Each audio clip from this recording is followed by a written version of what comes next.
The height of the summer tour season had arrived on Sodor, and such as all the railways on the island were feeling the impact. The engines of the Arsdale Miniature Railway, too, were feeling the impact. One night, Rex had returned from working late up at the mines.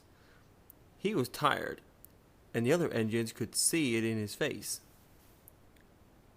The next day, as Bert's driver arrived to get him prepared for his morning train, Leah Sander, otherwise known as the small controller, arrived at the shed.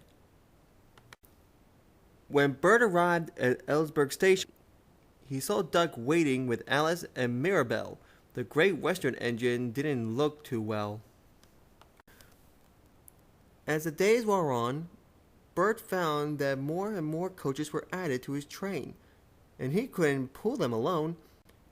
One particular rainy day, Bert had backed onto his train and was waiting for Jock to arrive.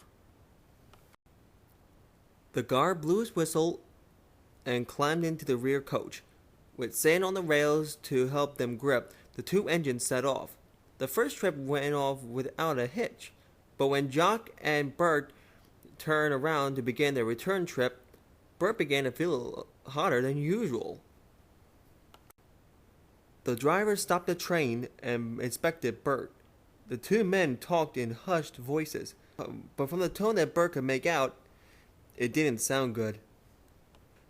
While Bert's driver phoned for help, Jock's driver started to drop Bert's fire, knowing full and well what would happen if it was left burning in his firebox. The weather grew worse, but the smoke controller arrived on board Sigrid of Airedale. Soon Sigrid had coupled up to the engines, and wheel turn by wheel turn, she and Jock worked together to move Bert and the coaches to the station after moving out of the way. Sigrid watched Jock and Bert leaving for the works before following with the train. When she pulled into Ellsberg Station, the passengers immediately started complaining to the small controller about what a bad railway it was, but then stopped when they found out what had happened with Bert. At the sheds, the small controller spoke to the remaining engines. With that, the small controller bade the engines good night and left the sheds.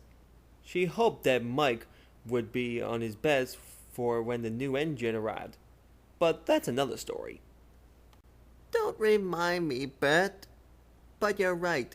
I'm exhausted. Yes, I'm not the one to complain, but I wish the small controller could get another engine to help us out, especially after she dealt with that lazy diesel Frank. You can count on us, ma'am. Hear that, Mike? That means you too. Thank goodness, no, Bert. But after dropping my passengers off, my driver noticed I burst my safety valve. I don't have time to get looked at, Bert. I got a lot of work to do. Otherwise, orders won't be met and passengers won't be delivered. Good point. Take care, Bert, and don't overwork yourself.